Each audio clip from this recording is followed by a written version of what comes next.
हाँ हो गई।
कमन भगवान महावीर स्वामी के चरणों में शत नमन।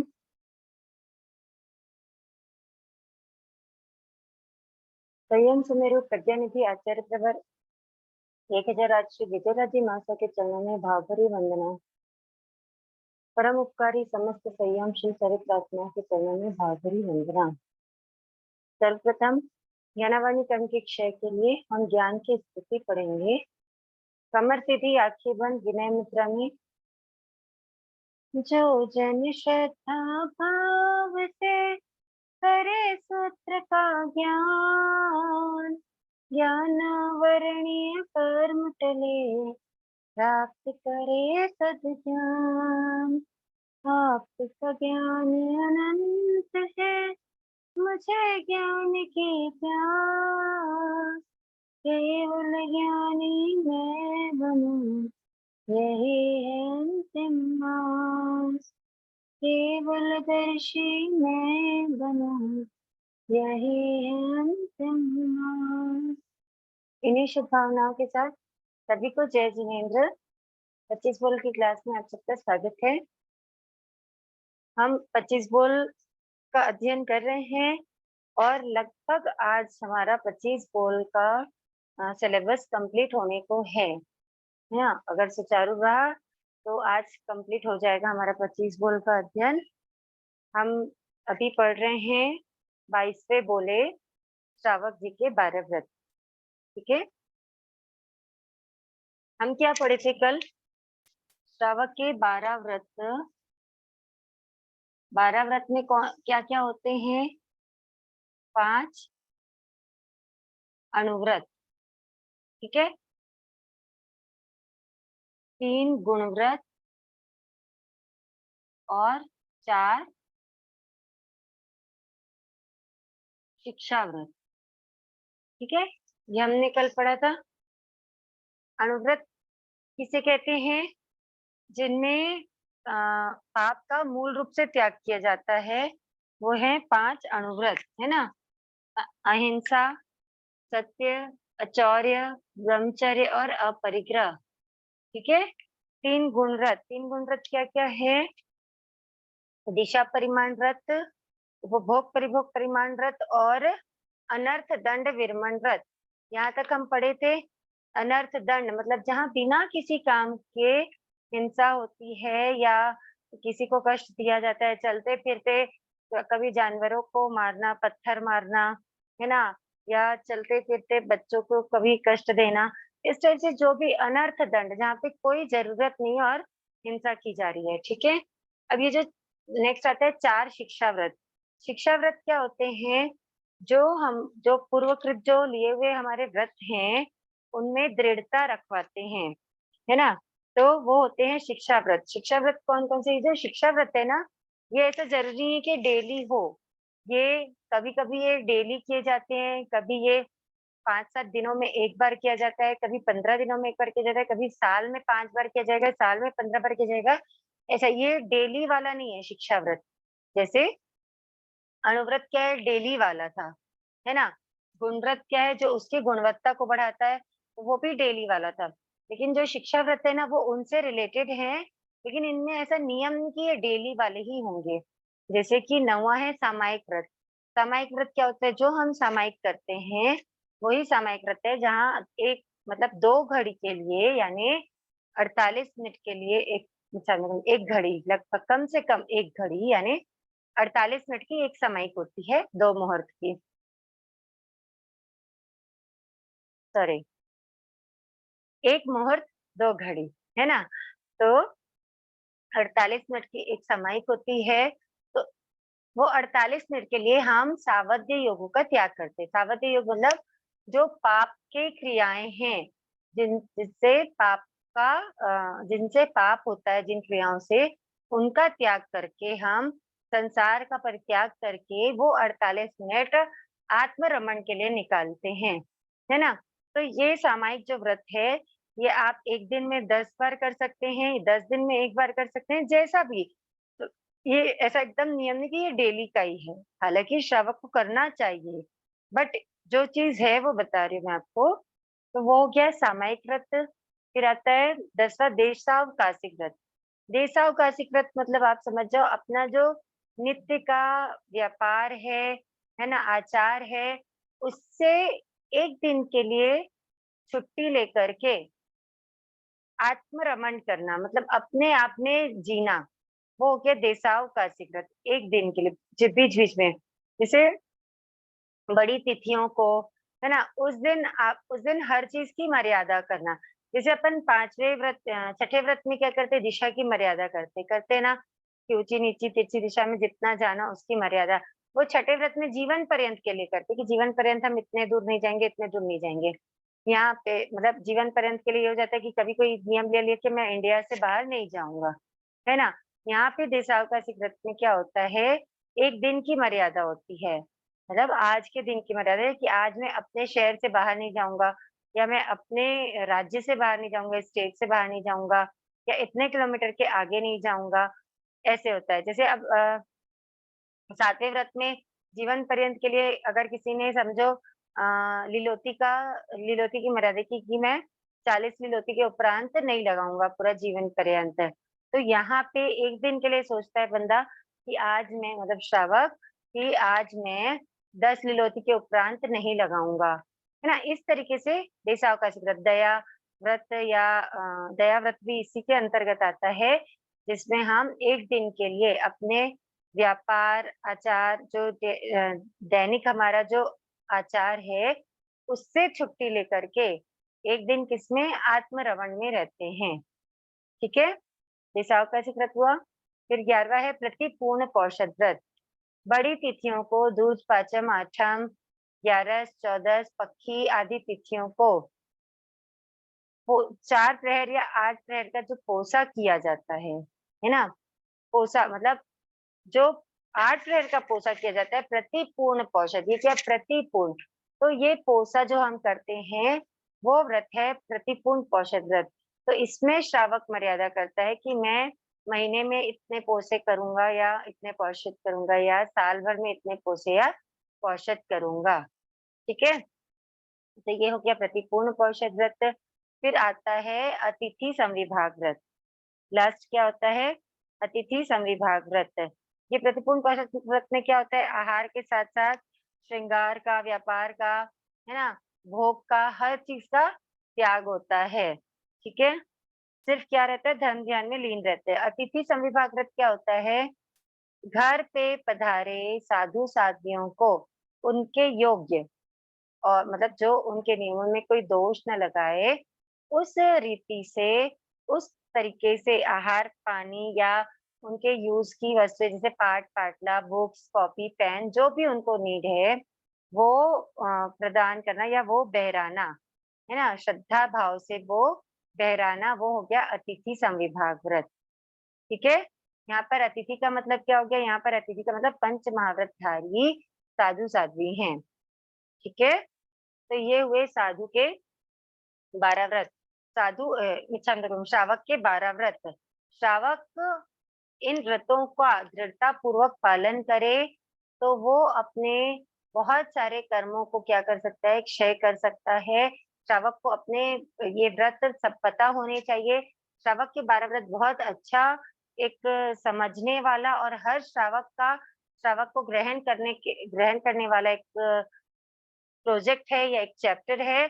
मैं आप लोगों से कहूंगी, आप लोगों के आसपास जो भी मायसा हो, जो भी हो, आप लोगों ने अगर अभी तक ये श्रावक के 12 व्रत नहीं किए हुए हैं, नहीं लिए हुए हैं, तो आप जल्दी 12 व्रतों को ग्रहण करें, क्योंकि ये श्रावक बनने का बेस है ना। 12 व्रत ग्रहण करने से हमारे जो अथा अथा अथा पाप हैं वो घट के बहुत थोड़े से हो जाते हैं, बहुत लिमिट में हो जाते हैं, हमारा जीवन मर्यादित हो जाता है। ठीक है, एक्स्ट्रा सभी पापों से हमको क्या मिल जाती है, मुक्ति मिल जाती है। तो ये हो गए श्रावक के 12 व्रत। इसके बाद आता है 23वां साधु जी के 5 महाव्रत। साधु जी के 5 महाव्रत। ये देखो, ये जो अनुव्रत है ना, ये अनुव्रत में क्या होता है, अनुव्रत में 5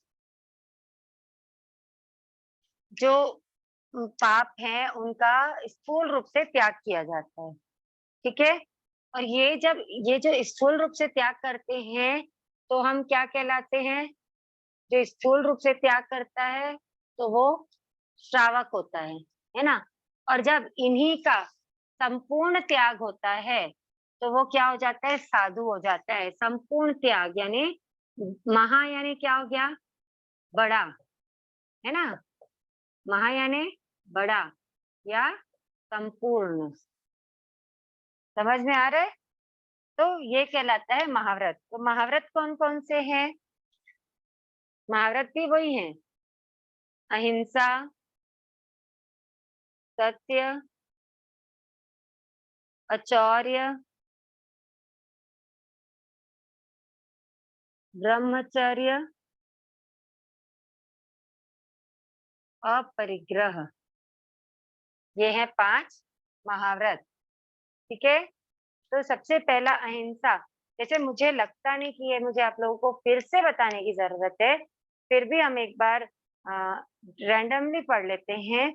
अहिंसा महाव्रत क्या है, 3 करण 3 योग से। देखो, श्रावक तो क्या है, श्रावक के पास ये वाली फैसिलिटी है कि वो भले खुद नहीं करे, है ना, नहीं कराए, लेकिन श्रावक का अनुमोदना वाला जो चैप्टर है, अनुमोदना वाला जो ऑप्शन है वो क्या रहता है, श्रावक का खुला रहता है। लेकिन साधु का क्या हो जाता है, साधु तो न करे, न कराए, न अनुमोदे। ठीक है, तो जब 3 करण 3 योग से अहिंसा का मतलब हिंसा का पूर्ण रूप से त्याग, वो हो गया पहला महाव्रत अहिंसा। क्या है, रस स्थावर अपराधी निरपराधी कोई भी जीव हो, उनका जीवन पर्यंत मन वचन काया से ना किसी से न किसी से हिंसा करना, न किसी की हिंसा करना, न करवाना और न करते हुए का अनुमोदन करना, न करने वाले को भला जानना। ये हो गया अहिंसा। ठीक है। सेकंड है सत्य। जीवन पर्यंत क्रोध, लोभ, भय या हंसी में भी किसी भी प्रकार से छोटा मोटा कैसा भी झूठ न बोलना, न बोलवाना, न बोलने वाले को भला समझना या न बोलने वाले का अनुमोदन करना। 3 करण 3 योग से जीवन पर्यंत, है ना, वो हो गया सत्य महाव्रत। फिर थर्ड आता है अचौर्य महाव्रत। अचौर्य महाव्रत भी वही है। देखो, हम श्रावक होते हैं ना, तो श्रावक तो क्या होता है, जैसे घर में रहते हैं तो कभी एक दूसरे की कोई वस्तु है ना, तो कभी किसी का कोई, किसी की पेन है ना, या किसी का फोन है, कहीं कॉल करना है तो, या कुछ भी है, किसी का टॉवल है। कभी कभी होता है कि हम कभी कोई चीज की नीड है तो हम उसको यूज कर लेते हैं। लेकिन साधु, साधु का ऐसा होता है कि साधु किसी दूसरे साधु का छोटे से छोटा भी कोई चीज हो, एक इरेजर क्यों ना हो, एक पेपर क्यों ना हो, जो भी उनके निश्चय का है, वो उनसे बिना पूछे कभी नहीं लेते। स्वामी की आज्ञा के बिना वो नहीं लेते। वो 3 करण 3 योग से सूक्ष्म रूप से भी चोरी का त्याग, वो होता है अचौर्य। ना खुद लेते हैं, ना दूसरों को दिलवाते हैं, और ना लेने वाले की कभी अनुमोदना करते हैं। ठीक है। फिर फोर्थ आता है ब्रह्मचर्य। फोर्थ क्या है? ब्रह्मचर्य।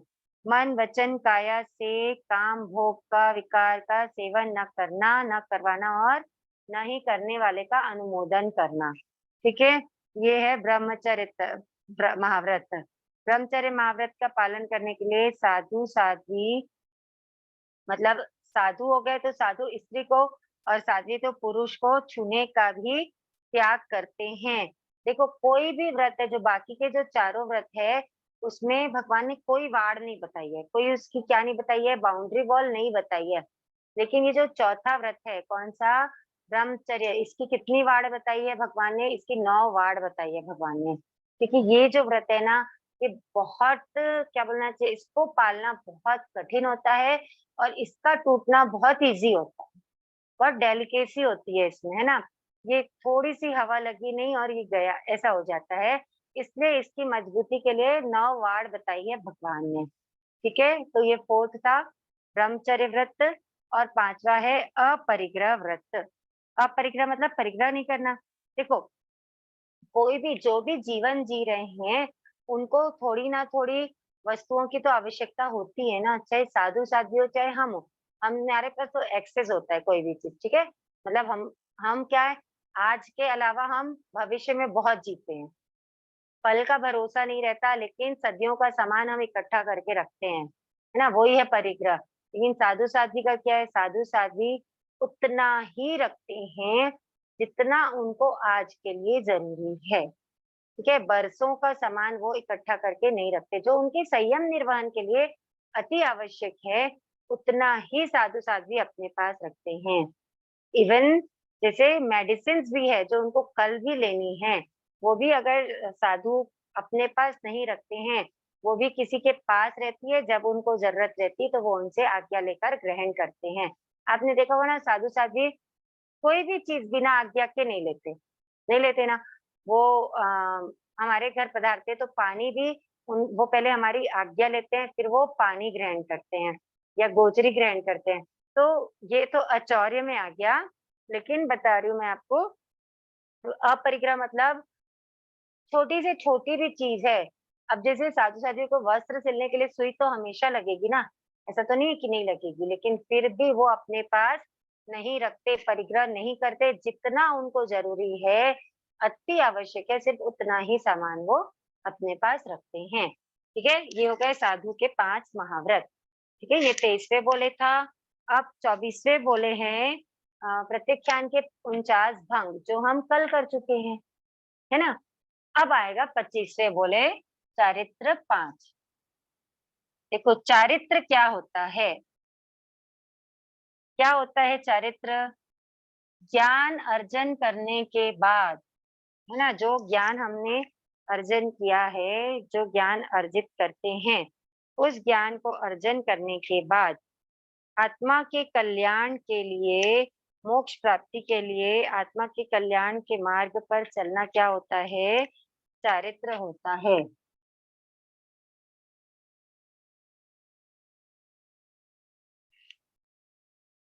चारित्र क्या है? चय रिक्तम, है ना, मतलब जो संचित, चय यानी जो संचित किया हुआ है, ठीक है, जो संचय करके रखे हैं हम, उसको खाली करना। क्या संचय करके रखे हम अनादिकाल से कर्मों का संचय करके रखे। संचय तो हर भाव में कुछ ना कुछ किया होगा हमने, लेकिन वो अपने साथ में आता है क्या? नहीं आता है। साथ में क्या आते हैं? साथ में कर्म आते हैं। तो जो संचय करके रखे हैं हम, उसको खाली करना, वो है चारित्र। उसको खाली करके मोक्ष की ओर अग्रसर होना। ठीक है, क्यों खाली करना है? क्योंकि बिना हल्के हुए, बिना खाली किए हम मोक्ष नहीं प्राप्त कर सकते। कोई भी चीज जो हल्की होती है वही ऊपर उठती है ना। साइंस भी बोलता है कि नहीं बोलता है?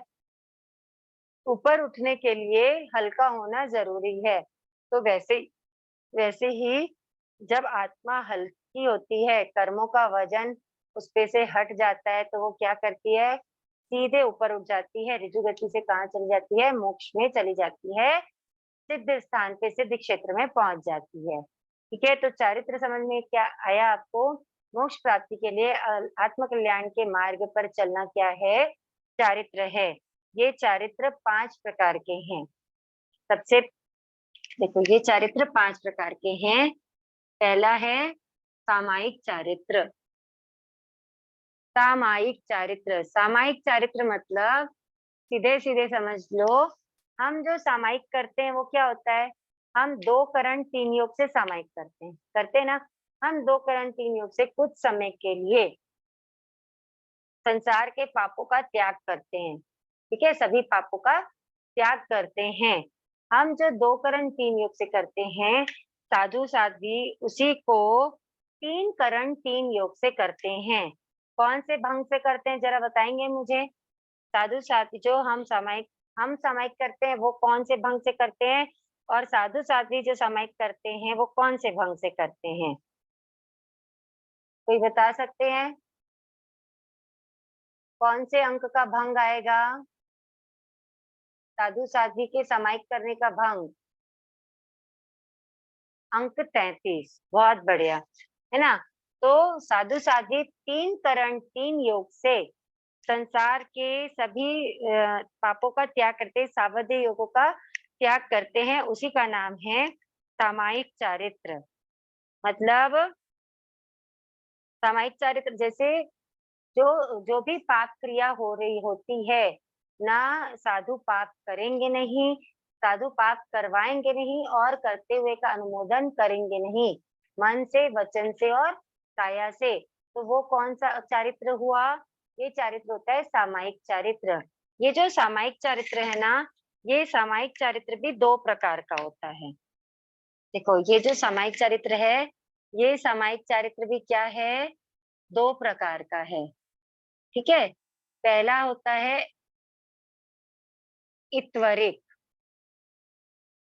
इत्वरिक सामायिक चरित्र, और दूसरा है यावत कथित। समझना, इत्वरिक और यावत कथित सामायिक चरित्र। इत्वरिक इत्वरिक मतलब जैसे नाम से स्पष्ट है, थोड़े टाइम के लिए, थोड़े टाइम के लिए, या जो सामायिक चरित्र स्वीकार किया जाता है ना, उसको कहते हैं इत्वरिक सामायिक चरित्र। जो जैसे अभी के समय में, है ना, हम अभी जो 24वें तीर्थंकर के समय में और पहले तीर्थंकर के समय में, पहले और 24वें तीर्थंकर के समय में क्या होता है? पहले दीक्षा होती है, फिर बड़ी दीक्षा होती है ना। तो जो जो दीक्षा होती है, बड़ी दीक्षा के पहले की जो थोड़े समय की जो दीक्षा होती है ना, जिसका टाइमिंग होता है वो कम से कम 7 दिन, है ना, या 4 महीने, या अधिकतम उत्कृष्ट 6 महीने का इसका टाइम होता है। तो वो जो दीक्षा होती है वो इत्वरिक चारित्र में आती है, इत्वरिक सामायिक चारित्र में आती है। मतलब इसको समझ जाओ, ये साधु का ट्रेनिंग पीरियड होता है। इसको क्या सोच सकते हैं अपन, इसको क्या समझ सकते हैं, ये साधु का ट्रेनिंग पीरियड होता है। लेकिन ये जो इत्वरिक सामायिक चारित्र है, ये सिर्फ पहले और 24वें तीर्थंकर के काल में होता है। ठीक है। और फिर सेकंड है यावत कथित। यावत कथित चारित्र क्या होता है? यावत कथित चारित्र होता है जो एक बार दीक्षा ले लिए तो जीवन पर्यंत वो चलेगा। उसको, उसमें फिर क्या होता है, उसमें बड़ी दीक्षा वाला कोई रोल नहीं रहता है। ये जो है, ये अपने भरत और ऐरावत क्षेत्र में बीच के जो 22 तीर्थंकर हैं, उनके काल में होता है और महाविदेह क्षेत्र में हमेशा होता है। कौन सा चारित्र? यावत कथित चारित्र। ठीक है। फिर आता है सेकंड चारित्र, आता है छेदोपस्थापनीय। छेदोपस्थापनीय,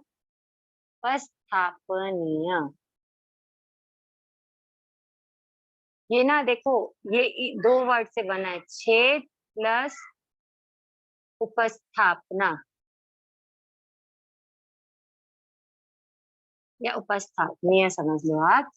ठीक है, छेद प्लस उपस्थापना। छेद मतलब एक बार, छेद यानी रुक के, है ना, एक बार अलग होके वापस से चारित्र की स्थापना होना।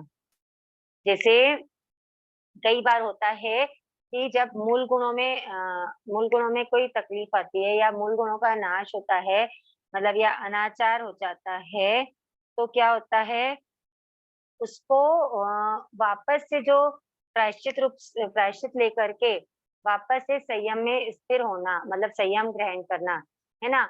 या फिर जो इत्वरिक सामायिक चारित्र है ना, इत्वरिक सामायिक चारित्र है, तो उसके बाद जो बड़ी दीक्षा देना, ठीक है, वो हो गया। या अ, जैसे एक तीर्थंकर के शासन काल के जो साधु हैं, वो पहले तीर्थंकर के जो हैं, जैसे समझ लो 23वें तीर्थंकर पार्षद भगवान के शासन काल के जो साधु थे, ठीक है, जो एंड एंड में थे, है ना, वो फिर जब भगवान महावीर स्वामी आए, ठीक है, उनकी दीक्षा की इनके पास हुई थी, पार्षद भगवान के साथ पास हुई थी। लेकिन जब भगवान महावीर स्वामी का काल आया, तो उनको जब वापस से वो अपना क्या बोलना चाहिए, रेनोवेशन करते हैं अपने चारित्र का, तो ये सब किसमें आता है? छेदोपस्थापनीय चारित्र में आता है। ठीक है। तो क्या क्या समझे छेदोपस्थापनी? मतलब एक बार, जैसे वो नहीं होता है, जब किसी चीज की खेती की जाती है तो एक साथ फसल उगा दी जाती है, फिर उनको पौधों को अलग अलग करके उसका रोपण करना, है ना, वो होता, वो उस तरीके से समझ समझ जाइए, उस तरीके से समझिए कि क्या होता है छेदोपस्थापनीय। मतलब पौधों को एक स्थान से उखाड़ के दूसरे स्थान पे उसको रोपण करना, उसको रोपित करना, वो होता है, उस टाइप से होता है छेदोपस्थापनीय चारित्र। ठीक है। इसको जैसे अभी के समय में इसको बड़ी दीक्षा भी बोलते हैं, है ना। और अगर किसी साधु ने प्रायश्चित लेकर के वापस से वो संयम में स्थिर होते हैं, तो प्रायश्चित के रूप में उनका कभी कभी ऐसा होता है ना कि मतलब पूर्व दीक्षा का जो टाइम होता है उससे कुछ दिन कुछ महीने कम कर दिए जाते हैं, तो वो सब इसमें आते हैं। अच्छा, ये जो छेदोपस्थापनी चारित्र है ना, ये भी दो प्रकार के होते हैं। एक होता है सातिचार, ठीक है, और दूसरा है निरतिचार। जैसे नाम से स्पष्ट है, अतिचार क्या होता है? अतिचार होता है व्रतों में दोष लगना, है ना। सातिचार, सातिचार का मतलब क्या हो गया? स प्लस अतिचार, मतलब जो व्रतों में दोष लगने के बाद उसके बाद वापस से चारित्र में स्थित हुए हैं, और यह है निरअतिचार। ये निरअतिचार का मतलब निह प्लस अतिचार, है ना। मतलब जहां पर अतिचार तो नहीं लगा है, लेकिन जैसे बड़ी दीक्षा वाला जो ऑप्शन है वो इसमें आ गया। या पूर्व तीर्थंकर के जो साधु हैं, वो जो अब जो प्रेजेंट जो तीर्थंकर हैं उनके शासन में प्रवेश करते हैं, तो वो इसमें आ गया। ठीक है। प्रायश्चित वाला जो होता है वो इसमें आ जाता है। मूल गुणों में दोष लगने पे जो वापस से ग्रहण करते हैं चारित्र, है ना? प्रायश्चित के तौर पे वो हो गया सातिचार से तो पश्चाति चारित्र, और निरतिचार में कौन से दो आ गए? एक तो बड़ी दीक्षा के टाइम, है ना? और या फिर जो पहले के जो तीर्थंकर हैं, उनके जो शासन के साधु हैं, जो प्रेजेंट तीर्थंकर के टाइम पे जो शासन में प्रवेश करते हैं, तो ये वाला चारित्र पाया जाता है। ठीक है? ये हो गया छेदोपस्थापनीय चारित्र। अब आएगा नेक्स्ट सामायिक चरित्र, छेदोपस्थापनीय चरित्र। तीसरा आता है परिहार विशुद्धि चरित्र। अलग से ही लेते हैं इसको हम।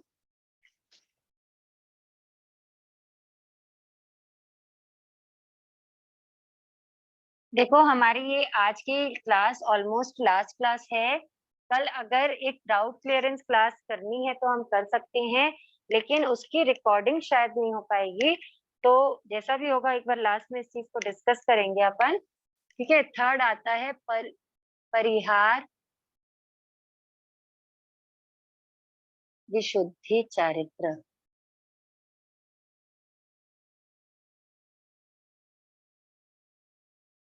परिहार विशुद्धि चारित्र, जैसे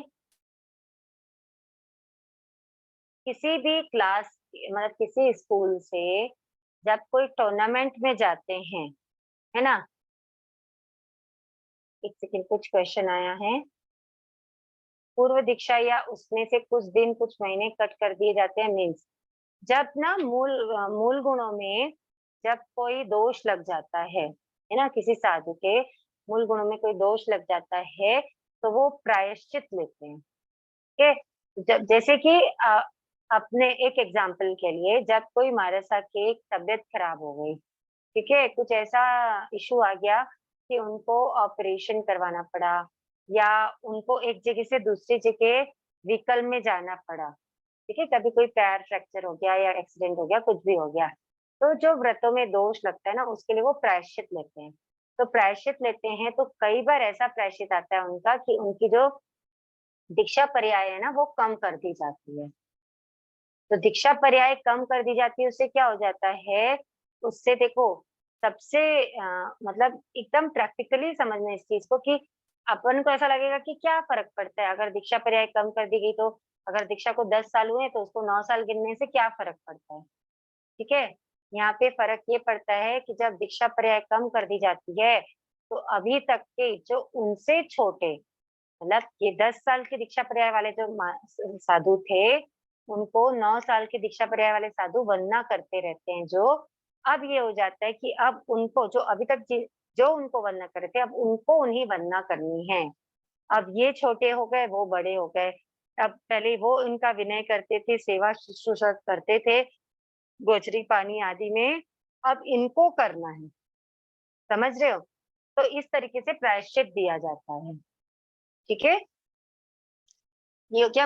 अब नेक्स्ट आता है परिहार विशुद्धि चारित्र। तो हम क्या कह रहे थे? हाँ, जैसे एक जब कोई टूर्नामेंट होता है तो क्या होता है, स्कूल के या किसी भी एकेडमी के जो ब्रिलियंट स्टूडेंट्स होते हैं, मतलब अगर स्पोर्ट्स का है तो जो स्पोर्टिव हैं बच्चे, है ना, या कोई और कैंप हो है, तो क्या होता है उस कैंप में जो उसके लायक जो बच्चे रहते हैं उनको छांट करके भेजा जाता है, जो वहां पर अपना काम करके अपना हुनर दिखा करके वो लौट आते हैं वापस। तो ऐसे ही साधुओं का मतलब परिहार विशुद्धि चरित्र में 9 साधुओं का एक ग्रुप रहता है, जो ज्ञान दर्शन चरित्र की विशेष आराधना के लिए अपने ग्रुप बनाते हैं, जिसमें से 4 साधु तपस्या करते हैं, 4 साधु उनकी सेवा करते हैं, मतलब गोचरी लाना, और मतलब ये तपस्या के साथ साथ विशेष ज्ञानार्जन करते हैं, है ना? तपस्या सिर्फ नहीं होता, ये तपस्या के साथ साथ विशेष ज्ञानार्जन करते हैं। जैसे गर्मी में ये उपवास बेला तेला करते हैं, है ना? ठंडियों में ये बेला तेला चौला करते हैं, और सर्दियों में वर्षा ऋतु में इनका नियम है बेला तेला या 5 ऐसा, सॉरी तेला चौला या 5 की तपस्या। ऐसे इनकी तपस्या 6 महीने 6-6 महीने चलती है। तो 18 महीने का इनका एक पीरियड होता है जिसमें 9 साधु निकलते हैं, तो 9 में से 4 तपस्या करते हैं, 4 उनकी सेवा करते हैं और एक साधु को वाचनाचार्य बनाया जाता है, जो इनको पढ़ाते हैं, प्रवचन देते हैं, जो इनका जैसे अगर कोई दोष लगता है तो उनको प्रायश्चित क्या आएगा, इस टाइप से पूरा जो मैनेज करते हैं, है ना? ऐसा होता है। तो ये 6 महीने ये क्रम चलता है। उसके बाद अगले 6 महीने में क्या होता है, जो तपस्या करते हैं और जो वो सेवा करते हैं और जो सेवा करने वाले रहते हैं वो तपस्या करते हैं। ये चलता है अगले 6 महीने में और जो वाचनाचार्य रहते हैं वो वाचनाचार्य ही रहते हैं। उसके बाद अगले 6 महीने, 6 और 6 12 महीने हो गए। अब जो अगला 6 महीना है उसमें जो वाचनाचार्य रहते हैं ना वो तपस्या करते हैं, ठीक है? और 7 साधु उनकी सेवा करते हैं और जो एक रहते हैं, एक को बनाया जाता है वाचनाचार्य, जो उनका प्रायश्चित, उनका सब चीजों का जो नॉलेज है, उसके हिसाब से वो उनको पढ़ाते हैं और उनके तपस्या में उनको सहायता देते हैं, ठीक है? तो इस प्रकार से ये एक कैंप में रहते हैं, समझ जाओ आप। जैसे कैंप होता है ना कुछ दिनों का, कुछ महीनों का, वैसे ही 18 महीने का ये 9 साधुओं का कैंप होता है। ये जो चरित्र है ये तीर्थंकर प्रभु से ही लिया जाता है या उनके पास ही ग्रहण किया जाता है, ठीक है? इसलिए ये अभी तो नहीं होता है ये परिहार विशुद्धि चरित्र, ठीक है? ये जो परिहार विशुद्धि चरित्र होता है ना, ये भी 2 टाइप का होता है। समझ में आ रहा है? परिहार विशुद्धि चरित्र भी 2 टाइप का होता है। एक होता है निर्विष्ट, मैं लिख देती हूँ, निर्विष्यमान।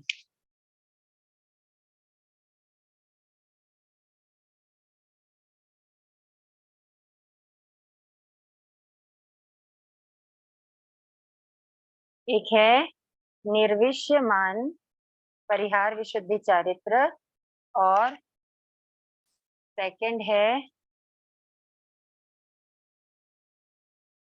निर्विष्ट कायिक, निर्विष्ट मानक, निर्विष्य मानक और निर्विष्ट कायिक, ये 2 टाइप का होता है। निर्विष्य मानक किसको बोलते हैं? जो तप करते हैं ना वो साधु निर्विष्य मानक कहलाते हैं, ठीक है? उनका जो चरित्र होता है वो निर्विष्य मानक परिहार विशुद्धि चरित्र कहलाता है।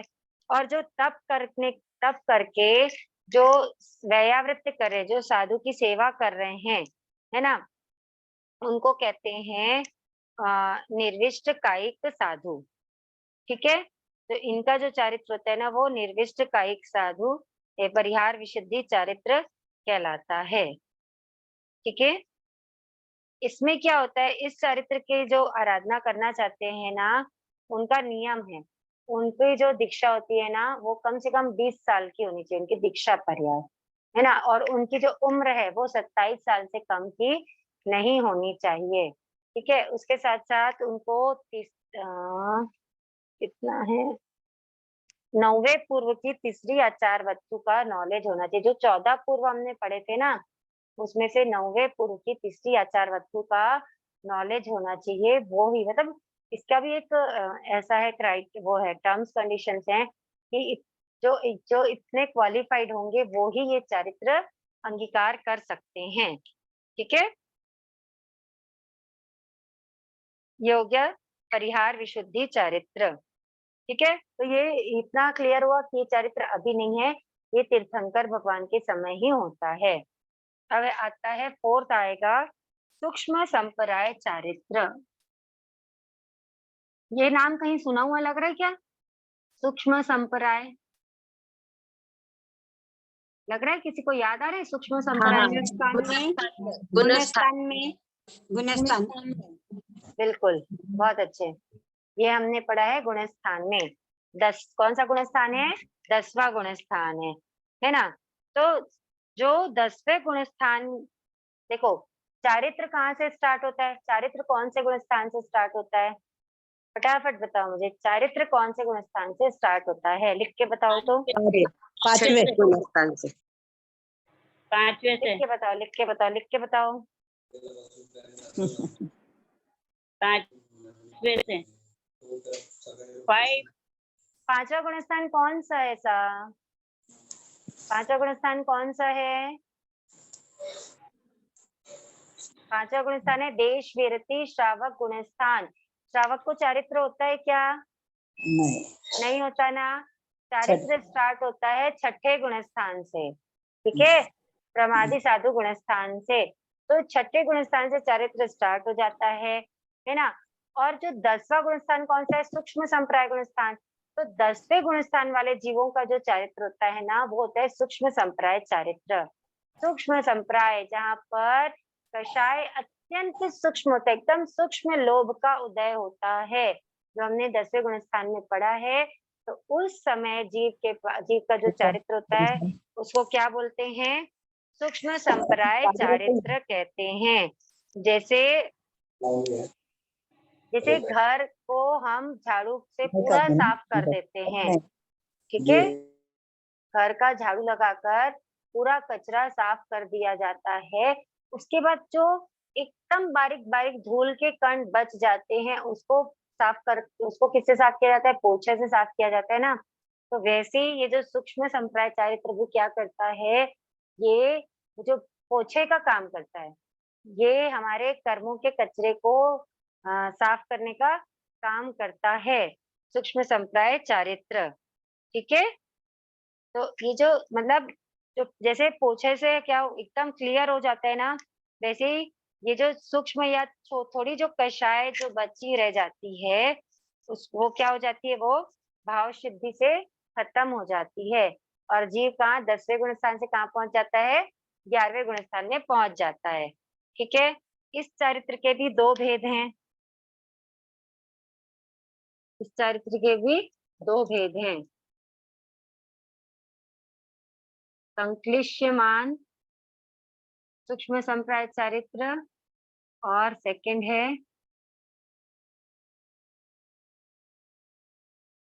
विशुद्धमान। देखो, नाम से स्पष्ट है, संक्लिश्यमान मतलब क्या हो गया? सूक्ष्म संप्राय चारित्र जब क्या होता है, उपशम श्रेणी वाला जीव।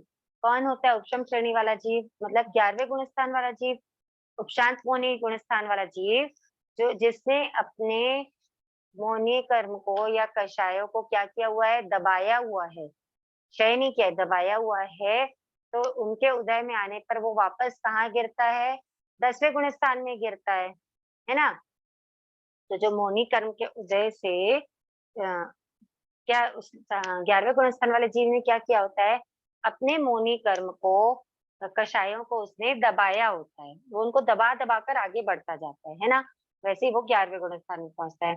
तो जब वापस मोनी कर्म जो नीचे से ऊपर आता है, मतलब दबा हुआ मोनी कर्म जब उदय में आता है, तो वो क्या होता है? वो पतन करता है।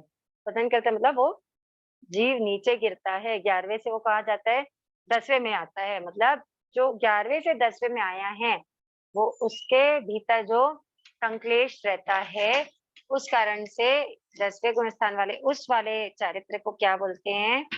संक्लिश्यमान सूक्ष्म संप्राय चारित्र कहते हैं, ठीक है।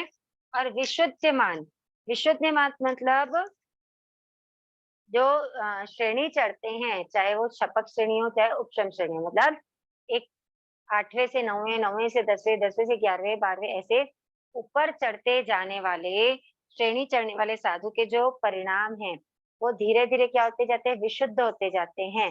तो उसको कहते हैं विशुद्धमान सूक्ष्म संप्राय चारित्र, ठीक है।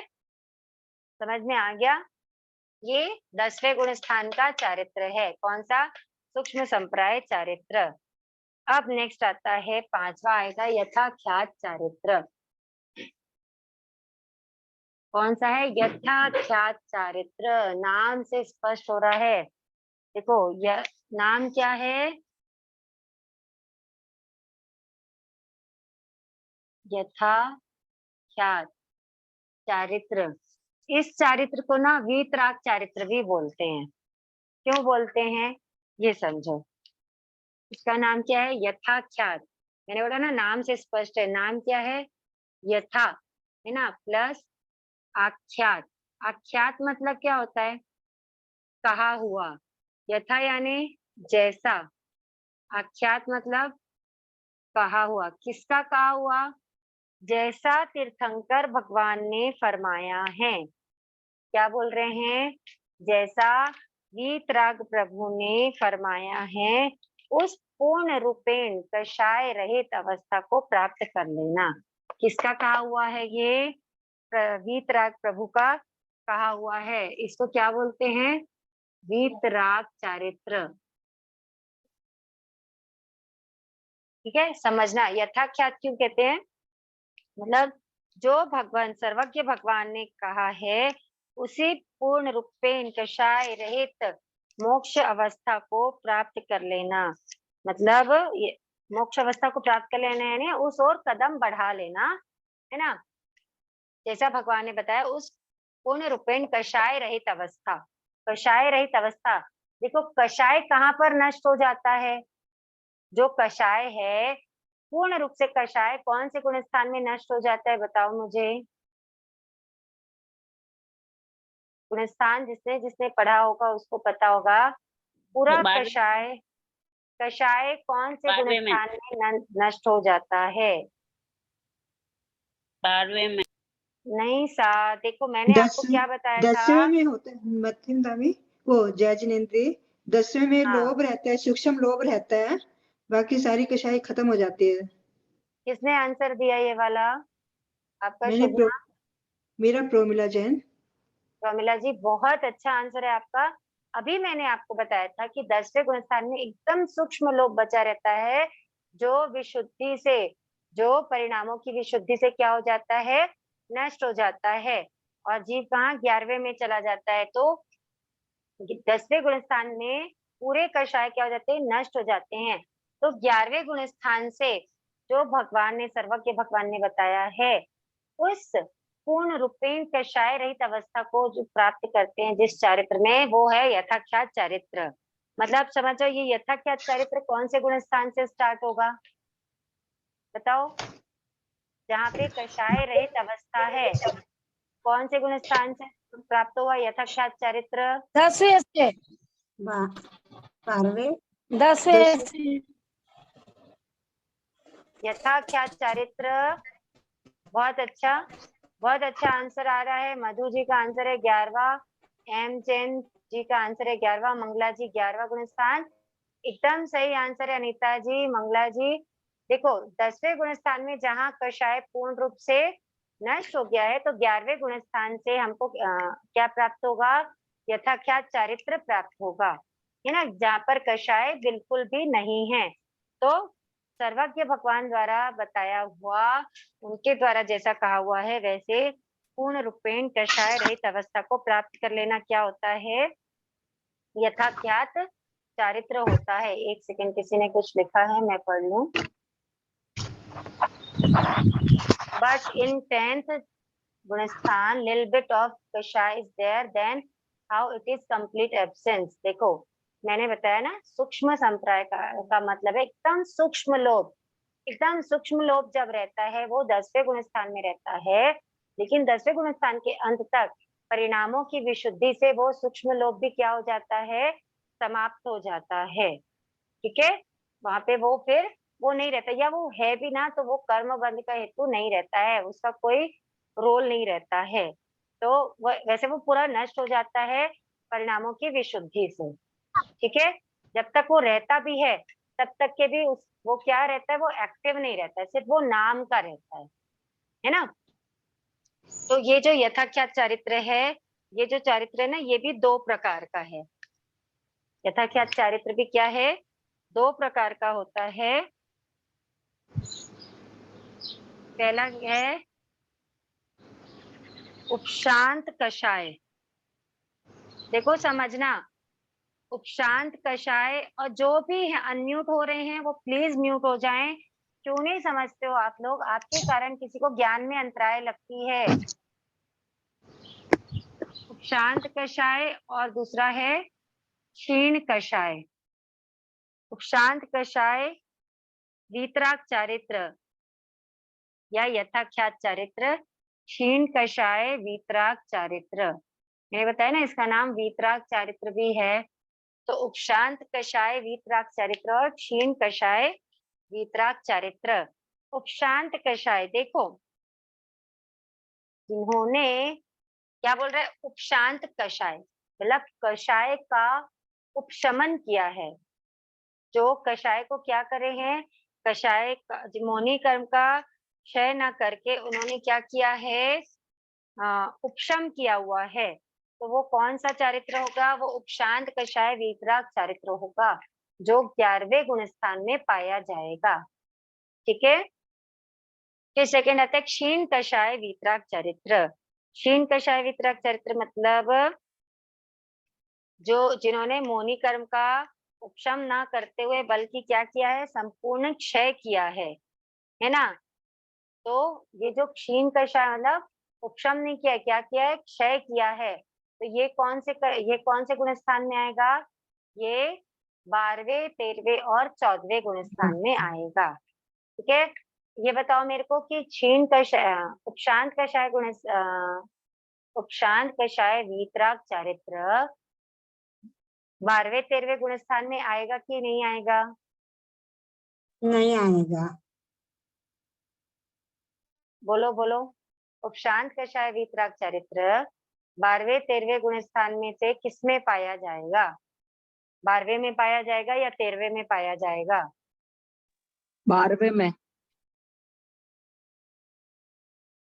उपशांत कषाय वीतराग चरित्र रिप्लाई करेंगे, 12वें गुण स्थान में पाया जाएगा कि 13वें में पाया जाएगा? Please repeat.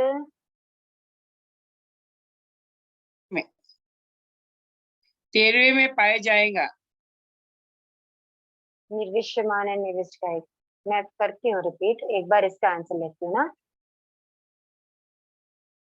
बोलो बोलो कितने उपशांत कषाय वीतराग चरित्र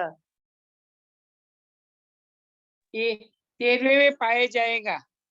13वें में पाया जाएगा। जयप्रकाश जी लोढ़ा ने लिखा है 11वां, नहीं पहले का है शायद 13 14 नहीं, मधु चरण 13 सा, मेहता जी 13वां, बीना जी सेठ ने लिखा है 11वां, मीना जी मनोज 11, 11वां, मंगला जी 11। देखो मैंने अभी आपको मीनाक्षी जी 12वां। समझो इस चीज को, समझो अच्छे से, क्या बोल रहे हैं, उपशांत कषाय वीतराग चारित्र और क्षीण कषाय वीतराग चारित्र। एक बार वापस से मुझे लगता है आप लोगों को गुणस्थान रिवाइज करवाना पड़ेगा। जय जिनेन्द्र, उपशांत तो 13वें में तो नहीं होना चाहिए, ये तो 8वें में होता है ना। मैं आप एक बार बता रही हूँ ना, एक बार बता रही हूँ।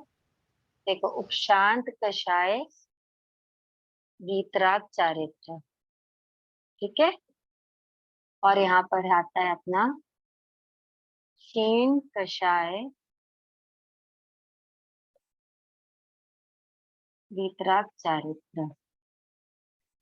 देखो हम गुणस्थान में पढ़े थे कि 8वें गुणस्थान से दो श्रेणी स्टार्ट होती है, दो टाइप की सीढ़ी स्टार्ट होती है। हमने पढ़ा था 8th के बाद क्या होता है, दो टाइप का स्टार्ट होता है। एक होता है जो मौनी कर्म का क्या करते जाते हैं, मौनी का उपशम करते जाते हैं, ठीक है, और दूसरे होते हैं जो मौनी कर्म का क्या करते जाते हैं, क्षय करते जाते हैं। ठीक है, ये पढ़े थे ना हम। जो मौनी कर्म का उपशम करते हैं वो क्या करते हैं, 8 के बाद वो कहाँ जाते हैं, वो 9 में जाते हैं, फिर 10 में जाते हैं, फिर 11 में जाते हैं, है ना। और 11 में जाने के बाद आगे उनके लिए रास्ता क्या हो जाता है, बंद हो जाता है, उनको बैक होना पड़ता है। ठीक है, बैक होना पड़ता है ना। और दूसरे होते हैं जो मौनी कर्म का क्या करते जा रहे हैं, क्षय करते जा रहे हैं, तो वो 8 के बाद कहाँ जाते हैं, वो 9 में जाते हैं, 10 में जाते हैं, वो 11 में नहीं जाते हैं, वो सीधा कहाँ जाते हैं, वो 12 में जाते हैं, 13 में जाते, फिर 14 करके मोक्ष जाते हैं। ये पढ़े थे ना हम। तो जिन्होंने मौनी कर्म का उपशम किया है वो कौन, उनका यथाख्यात चारित्र है या उनका जो वीतराग चारित्र है वो कहाँ पर है? वो 11वें गुण स्थान में मिलता है। कौन से गुण स्थान में मिलता है उनको? 11वें गुण स्थान में मिलता है। ठीक है, अब आप मेरे को बताओ 11वें गुण स्थान वाला जीव जो है वो 12वें में, 13वें में, 14वें में जाता है क्या? नहीं। नहीं जाता ना। नहीं तो जाता। फिर तो नीचे उपशांत आएगा। कषाय, हाँ, तो उपशांत कषाय वीतराग चारित्र 13वें में या 12वें में कैसे पाया जाएगा? पाया जा सकता है क्या? नहीं। नहीं, अगर वो 8वें में मतलब वो छपक कर लेता है तो सीधा फिर वो 9वें 10वां करके 11वां टप जाता है, 11वां से 12वें पहुंच जाता है, 11 नहीं टच करता। हाँ, 8 छपक श्रेणी से जो चढ़ेगा, छपक श्रेणी मतलब जो क्षय कर रहे हैं, ठीक है। देखो इसको बोलते हैं उपशम श्रेणी, है ना, ये है उपशम श्रेणी। और जो क्षय करते हैं वो होती है छपक श्रेणी। समझ में आ रहा है? तो जो छपक श्रेणी से चढ़ेगा वो 11वें को टच नहीं करेगा, वो सीधा किस में जाएगा? 10 के बाद वो जाएगा 12, 12 में 13, 13 14। 14 ठीक है, और जिसने 11 को टच किया वो वो नीचे 12, आएगा। 13, 14 में नहीं जाएगा, उसका डाउनफॉल होगा। तो ये चीज को समझो कि उपशांत कषाय वीतराग चारित्र सिर्फ कहाँ होगा? सिर्फ 11वें में होगा, वो 12, 13, 14 में नहीं होगा। Got it? समझ में आया? हाँ। जी। क्योंकि 11वें गुण स्थान वाला तो 12वें, 13वें, 14वें में जाएगा ही नहीं, है ना।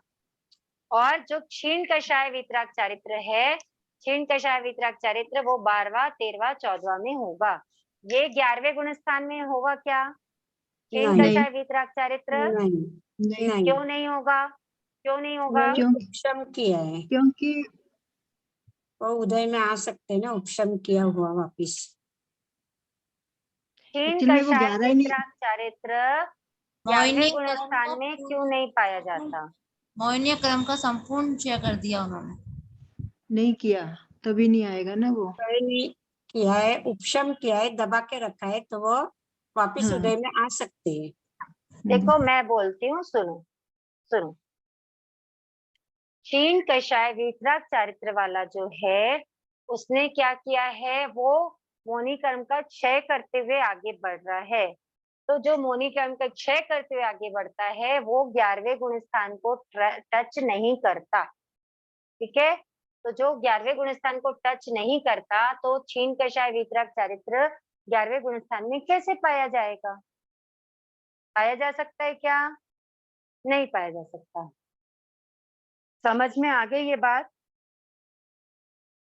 अभी अगर किसी को कुछ बोलना है तो हैंड रेज करके बोलो, एक एक करके बोलो, क्योंकि ऐसे में सबको कुछ भी सुनाई नहीं देता, फिर सब एक साथ बोलते तो।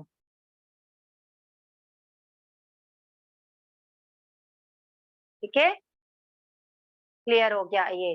अब एक जो क्वेरी थी निर्विष्यमान और निर्विष्ट कायिक वाले, देखो निर्विष्यमान,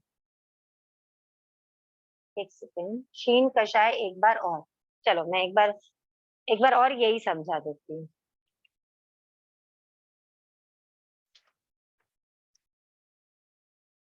ये मैं पूरा एक बार इरेज कर रही हूँ।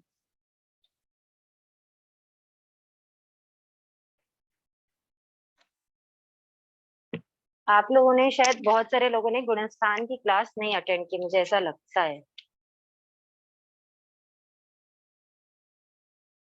देखो यहाँ पे 8वें गुणस्थान वाला जीव है, ठीक है, 8वां गुणस्थान है ना, इसके पास 2 रास्ते हैं। ठीक है, के पास 2 रास्ते हैं, ये चाहे तो यहाँ जाए, ये चाहे तो यहाँ जाए। यहाँ से जाएगा 9वें में, है ना, 9वें से जाएगा ये 10वें में, है ना, 10वें से जाएगा ये 11वें में। ठीक है, क्या है इसके पास? 2 रास्ते हैं, दिख रहा है, 9, 10, 11। ठीक है, ये 11वें में। अब जो दूसरा रास्ता है उसमें भी जाएगा 9वें में, 9वें से जाएगा 10वें में, है ना, और 10वें के बाद इसके पास 11 वाला रास्ता नहीं है। ये 10वें से सीधा कहाँ जाएगा? 12 में जाएगा।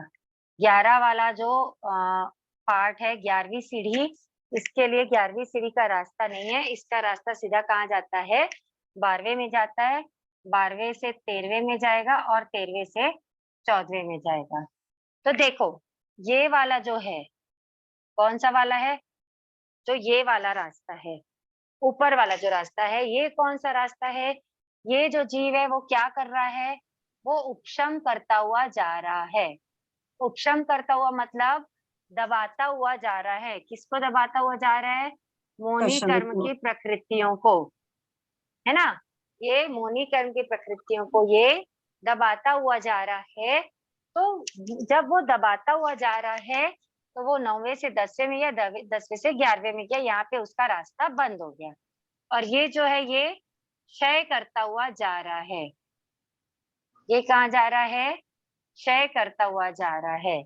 ठीक है, एकदम एकदम इजीएस्ट तरीका बता रही हूँ आपको। देखो कोई भी चीज है ना, जब हम बोझा लेके चलेंगे, दबा के चल रहे हैं, मतलब क्या है? वो अभी भी हमारे पास है, भले वो क्या हो गया है, वो दब गया है, अभी अपने उदय में नहीं आ रहा है, लेकिन सत्ता में तो है ना, दबा हुआ है। तो क्या है? बोझ है हमारे पास। तो बोझ लेके कहाँ कितने ऊपर चढ़ जाओगे? नहीं चढ़ सकते ना। लेकिन जब क्षय करते हुए जा रहे हैं, मतलब बांटते जा रहे हैं, उसको हटाते जा रहे हैं अपने पास से, तो जीव क्या होता जा रहा है? हल्का होता जा रहा है। और हल्के होते जाते तो वो बढ़िया बढ़िया आगे ऊपर ऊपर चढ़ते जाते हैं। ठीक है, समझ में आया? तो जब वो जी। दबाते जा रहे हैं तो 8वें से 9वें में गए, 9वें से 10वें में गए, 10वें से 11वें में गए। 11वें से एकदम डेफिनेटली उनका क्या होगा? डाउनफॉल होगा। वो 11वें से 10वें 9वें होते हुए 7वें तक जाकर वापस स्थिर हो सकते हैं, नहीं तो चौथे में जा सकते हैं, नहीं तो पहले गुण स्थान में जा सकते हैं। कौन? उपशम वाले। और क्षय करने वाले तो क्या है? वो सीधा सीधा ऊपर ऊपर जाते जाएंगे, वो 11वें को टच नहीं करेंगे। इनके लाइफ में 11वां गुण स्थान टच नहीं होगा। ठीक है, अब समझो जो अभी अपन का कौन सा वाला गुण स्थान का नाम क्या है? उपशांत, कषाय, मोनी है। वीतराग गुण स्थान। ये है गुण स्थान है, चारित्र। जो यथा क्या चारित्र का भेद है वो कौन सा है? उपशांत, कषाय, वीतराग चारित्र, है ना? तो अब ये बताओ उपशांत, कषाय, वीतराग चारित्र है, ये कहाँ पर मिलेगा? कहाँ पर मिलेगा? 9वें में मिलेगा क्या? 9वें में 9वें मिलेगा क्या? 10वें 11वें। नहीं हाँ, मिल सकता, नहीं मिल 11वें में सकता। 11वें 9वें में में मिलेगा ना। सुनो, ओनली 11। बोलना नहीं है, बोलना नहीं है, सबको डिस्टर्ब होता है प्लीज। 9वें में नहीं मिलेगा, 10वें में नहीं मिलेगा, क्योंकि ये कब मिलता है? वीतराग चारित्र कब मिलता है? जब कषायों का या तो उपशम हो गया रहता है या क्षय हो गया रहता है। ठीक है, तो जब कषाय उदय में नहीं है तो 11वां गुण स्थान में आएगा ये, क्योंकि 10वें तक तो सूक्ष्म लोक का उदय रहता है ना, है ना? तो ये 11वें गुण स्थान में मिलेगा इनको। उपशांत, कषाय, वीतराग चारित्र मिलेगा कि नहीं मिलेगा? बताओ बताओ, मतलब बोलना नहीं है मेरे लिए, आपको मैं बोल रही हूँ। उपशांत, कषाय, वीतराग चारित्र कहाँ मिला? 11वें गुण स्थान में। ठीक है, अब ये जो उपशांत, कषाय, वीतराग चारित्र है, ये 12वें 13वें 14वें में मिलेगा क्या? मिलेगा क्या 12वें 13वें 14वें में? नहीं मिलेगा। क्यों नहीं मिलेगा? क्योंकि 11वें गुण स्थान वाला जीव जो है वो 12 13 14 में पहुंचता ही नहीं है ना? ठीक है, अब इस चीज को समझना। सेकंड है आपका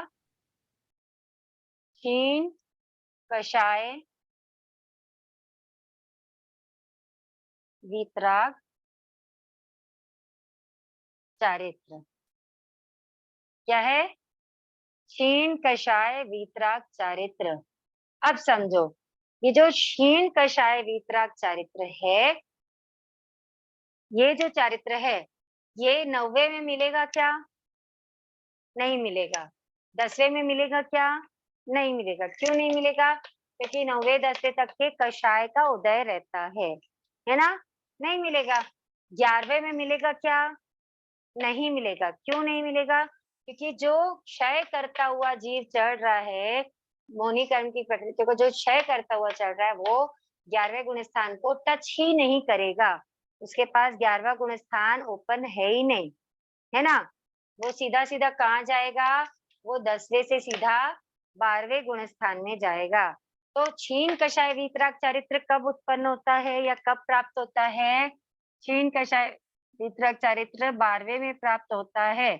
उसके बाद वो 13वें में भी रहता है और 14वें में भी रहता है। ठीक है, समझ में आ गया? उपशांत कषाय वीतराग चारित्र 11वें में प्राप्त होता है। क्षीण कषाय वीतराग चारित्र 12वें में प्राप्त होता है।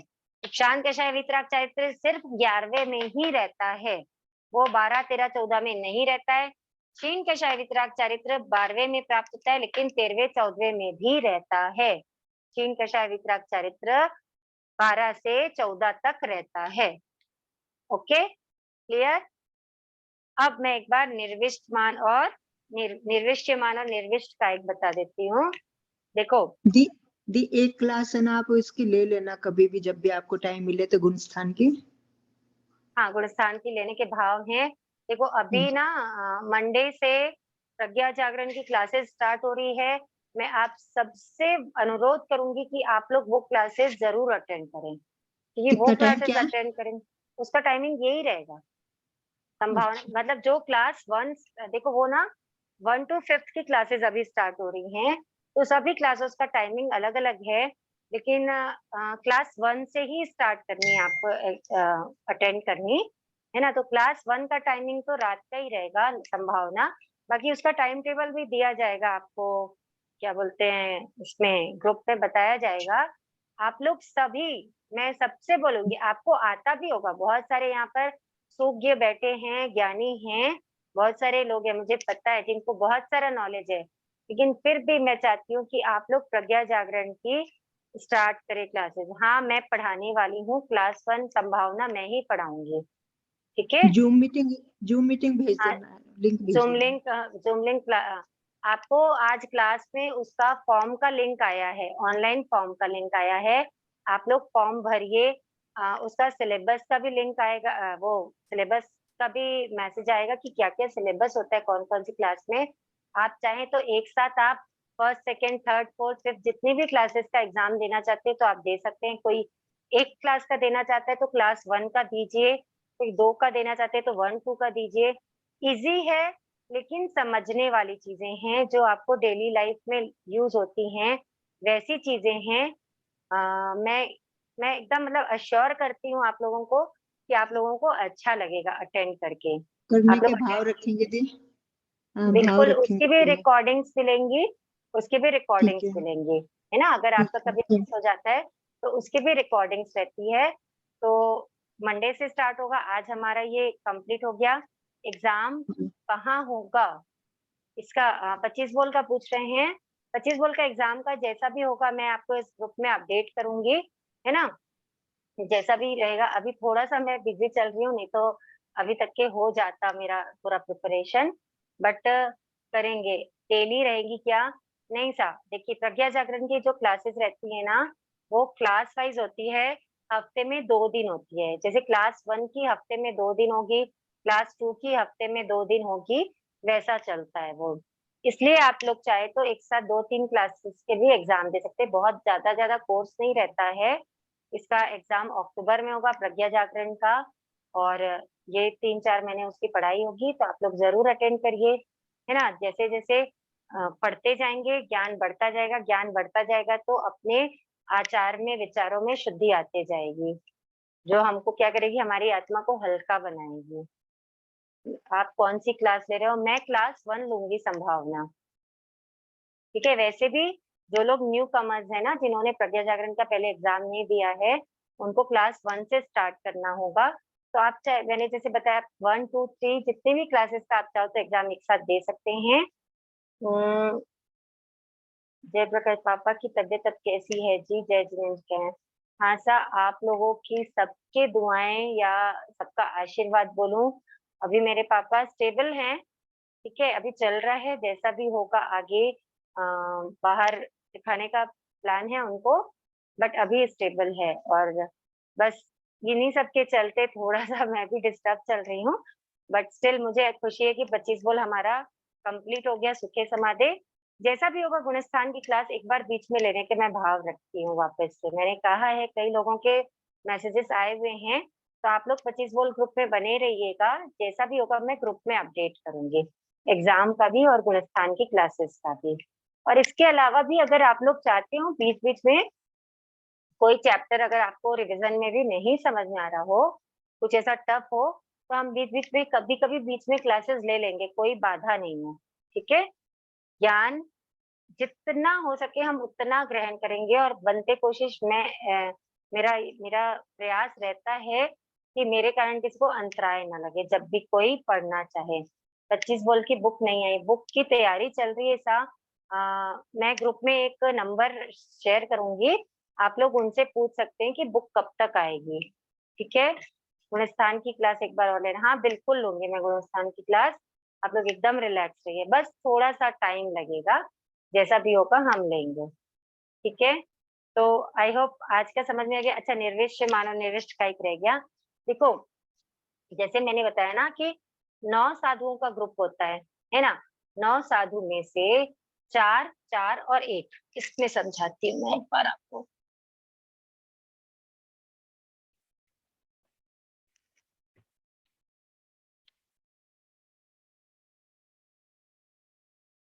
नौ साधु, ओके। आज की क्लास थोड़ी लंबी चल रही है ना, इसके लिए मैं क्षमा करता हूँ, लेकिन अब आज संभावना लास्ट है तो शायद चल जाएगा थोड़ा सा।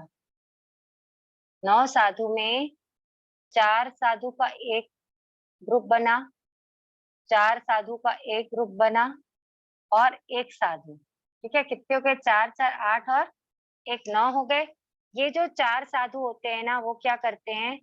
तपस्या करते हैं, है ना। ये जो 4 साधु है वो क्या करते हैं? इनकी व्यावृत्ति करते हैं।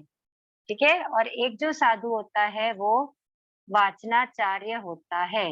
ये वाचना देना, प्रवचन देना, है ना, इनकी जो तपस्या में जो भी क्या बोलना चाहिए, दोष लग रहा है या जो भी क्या बोल, उनके तपस्या में जो भी दोष लग रहा है उसके अनुरूप उनको प्रायश्चित देना, ये सब काम कौन करते हैं? वाचनाचार्य जी करते हैं। ठीक है, और जो व्यावृत्ति करने वाले क्या करते हैं? इनकी सेवा करते हैं, गोचरी लाना, पानी लाना, जो भी सेवा का काम होता है वो कौन करते हैं? जो 4 साधु व्यावृत्ति करने वाले होते हैं वो करते हैं। ये तपस्या के साथ साथ क्या करते हैं? ज्ञानार्जन भी करते हैं, है ना। मतलब ज्ञान दर्शन चारित्र की विशेष आराधना के लिए ये लोग ग्रुप बनाते हैं, और ग्रुप बना करके जो ये 9 साधु हैं वो 18 महीने तक के इनका क्या चलता है? ये कैंप चलता है, समझ जाओ। ये जो कैंप है वो 18 महीने तक का चलता है। तो जो तपस्या करने वाले साधु होते हैं इनका चारित्र निर्विष्यमान निर्विष्यमान परिहार विशुद्धि चारित्र कहलाता है। ठीक है, और जो सेवा करने वाले होते हैं उनका चारित्र निर्विष्ट कायिक परिहार विशुद्धि चारित्र कहलाता है ना। और जो वासनाचार्य होते हैं वो बाद में वो भी तपस्या करते हैं, जब तपस्या करते हैं तो इनका काम क्या हो जाता है? निर्विष्यमान परिहार विशुद्धि चारित्र कहलाता है। ठीक है, जो पहले 4 साधु 6 महीने तपस्या करते हैं, है ना, 6 माह तपस्या करते हैं, तो जो ये पहले 6 माह तपस्या करते हैं, बाद में क्या होता है? जो ये जो साधु 6 माह तपस्या सेवा करने वाले रहते हैं, बाद में ये तपस्या करते हैं और ये सेवा करते हैं। ठीक है, तो 6 माह इनका हो गया, 12 माह हो गए।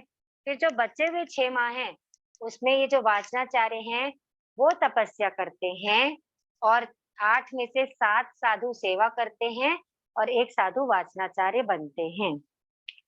Okay, clear? जयप्रकाश जी सा कुछ कहना चाहते हैं? बोलिए सा। निर्विष्यमान और दूसरा क्या बताया आपने? निर्विष्ट कायिक, मैं लिख देती हूँ।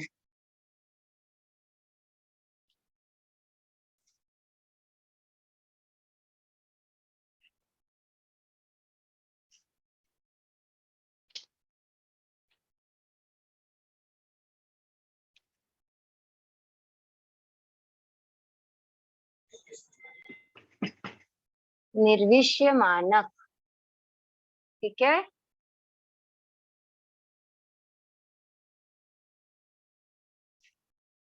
निर्विष्ट कायिक दिख रहा है। निर्विश्व एक सेकंड,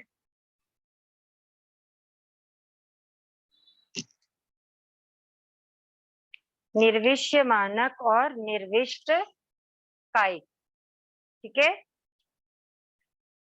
ये दो टाइप के परिहार विशुद्धि चारित्र होते हैं। जय प्रकाश जी साहब फरमाएंगे, आप कुछ कहना चाहते हैं? ये आखिरी वाले जो साधु हैं, एक साधु वो हमेशा क्या जो व्याख्यान ही देते रहते हैं क्या? वो 12 महीने, मतलब जो पहले के 4 और बाद के 4 जब चेंज होते हैं ना, तो वो जो 12 महीने होते हैं तब तक के वो दोनों के टाइम पे वाचनाचार्य रहते हैं। फिर जो बचे हुए 6 महीने रहते हैं वहां पर वो तपस्या करते हैं और कोई दूसरे वाचनाचार्य बनते हैं। अच्छा।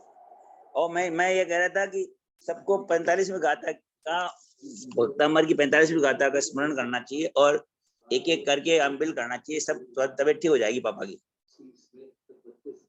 बिल्कुल सर, मतलब करना चाहिए सबको, लेकिन ऐसा है कि मुझे ऐसा लगता है कि तपस्या हम किसी भी सांसारिक पर्पस से ना करें, है ना। दुनिया में आपकी भावना बहुत अच्छी है। नहीं, अपन दुनिया में इसलिए दुनिया में रहते हैं और अपन चाहते हैं कि उनकी धर्म क्रिया और चलती रहे आगे। वो अगर जिंदा रहेंगे तो और भी क्रिया करेंगे ना वो तो। बिल्कुल सर, बिल्कुल सर, आपकी भावना बहुत अच्छी है। मैं आपकी भाव का बहुत सम्मान करती हूँ और मुझे आप सबके साथ बहुत अच्छा लगा। आप लोगों की ज्ञान के प्रति रुचि देख करके, आप लोगों का इंटरेस्ट देख करके ना मेरा मन गदगद हो जाता है। मैं चाहती हूँ कि ये जो 25 बोल में आप लोगों ने जो भी सीखा है अभी तक के, आप लोग और लोगों को सिखाइए। और जहाँ पे भी ऐसा लगा कि मेरे से कहीं पे भी भूल चूक हुई है या मेरे किसी भी आचार व्यवहार से आप लोगों को ठेस पहुंची हो, मैं सभी से क्षमा कामना करती हूँ। मिच्छामि दुक्कडम सभी से, है ना। आप लोगों के ज्ञान में हमेशा वृद्धि होती रहे, उत्तरोत्तर वृद्धि करिए आप। और बस अपना संपर्क ऐसे ही बना रहे। कभी भी आगे भी आप लोगों को कुछ पढ़ने की इच्छा हो और अनुकूलता रही तो मैं हमेशा कोशिश करूंगी कि आप लोगों के कुछ भी काम आ सकूं, या आप लोगों को जो भी चीजों का नॉलेज लेना हो अगर मुझे आता हो तो मैं बता सकूं। और जहाँ पे भी मेरी कोई भूल हुई हो तो मुझे बताएंगे जरूर। सबसे क्षमा कामना बारंबार। चलिए, और अगर कोई डाउट क्लियरेंस क्लास कल करनी है अगर, तो मुझे मैसेज करेंगे, है ना। तो फिर कल हम एक बार अपने एक क्लास रख सकते हैं कुछ टाइम के लिए। और अगर नहीं करनी है तो कोई मतलब बहुत अच्छी बात है अगर आप लोगों को सब अच्छे से समझ में आ गया है तो। क्वेश्चन आंसर पूछिए, क्वेश्चन आंसर पूछिए।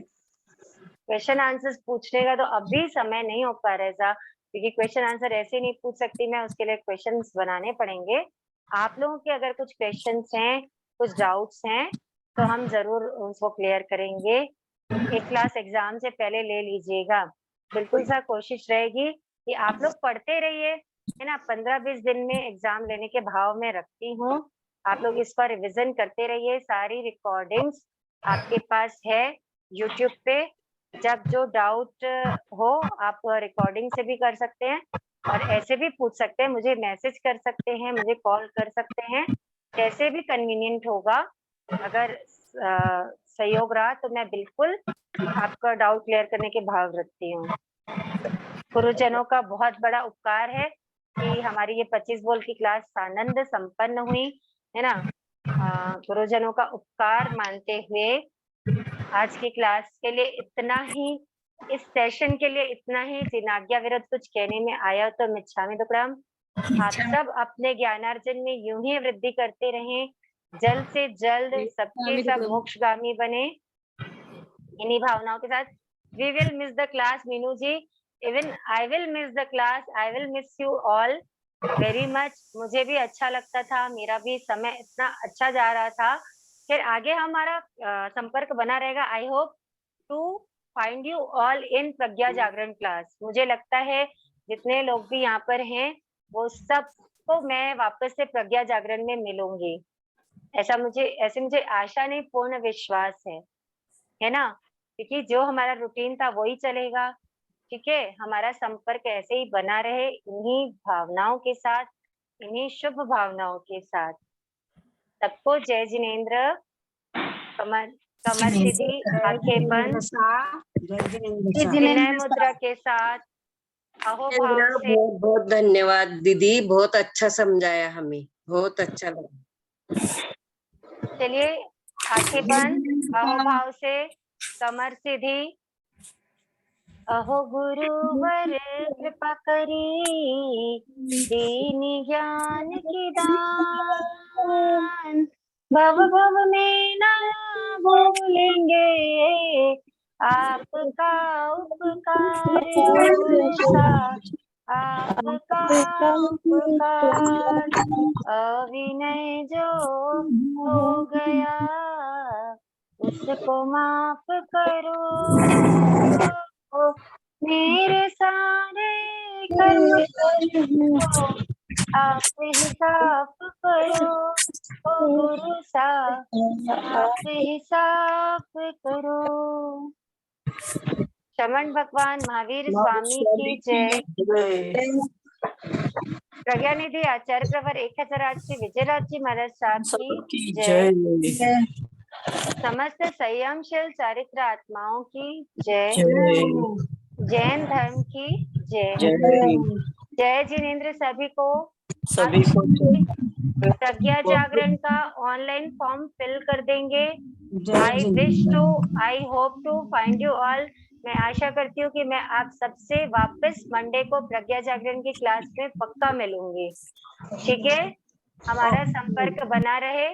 चलिए, आप ग्रुप में हैं, मैं एक बार और सेंड कर देती हूँ फॉर्म को। सबसे जय जिनेंद्र,